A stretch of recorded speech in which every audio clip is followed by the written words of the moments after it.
Wala pang kumpirmasyon ng ating pamahalaan tungkol sa nilabas daw na arrest warrant ng International Criminal Court laban kay dating Pangulong Rodrigo Duterte. Pero sakaling meron na nga at ipadaan ito sa Interpol, handa raw sumunod ng ating pamahalaan. Nasa frontline ng balitang yan si Maricel Halili.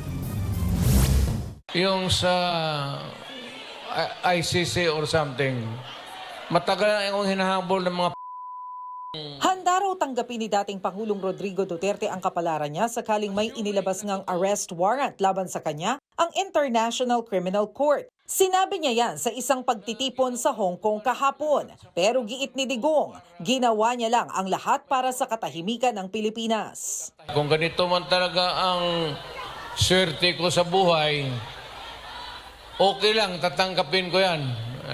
Wala tayong magawa hulihin tayo kung ikulong tayo. Kaya lang, meantime mag-contribute kayo, bas kayo $5, $10, para paglabas ko sa presuhan, pagawaan ninyo akong monumento katabi ni Rizal. Si Rizal may hawak na libro Akin.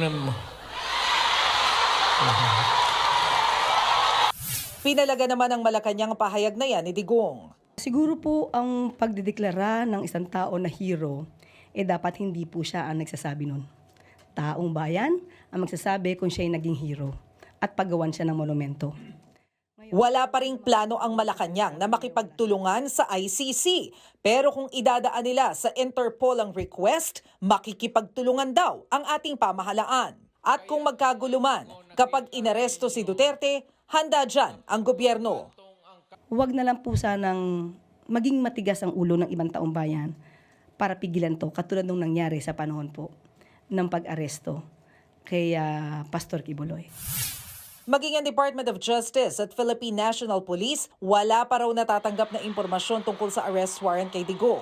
Itinanggi rin ng PNP ang ulat na inihahanda na ang aabot sa 7,000 pulis para tugisin at arestuhin si Duterte. If there will be request for police assistance in implementing these warrants po, then the PNP is obligated to honor that obligation under the principle of reciprocity. Paliwanag ng DOJ, merong National Central Bureau sa ilalim ng PNP, National Bureau of Investigation at Bureau of Immigration na humahawak sa mga kaso ng Interpol. Ito raw ang maaatasan magproseso sakaling ilabas na nga ang arrest warrant kay Duterte. If ever there are instructions from the Interpol, and of course dahil nag-sign po tayo sa international agreement na yan, we are bound to oblige and to respect that. Tumanggi namang magbigay ng pahayag ang Office of the Prosecutor ng ICC lalo't mahalaga raw ang confidentiality para protektahan ang kanilang investigasyon, witness at mga biktima.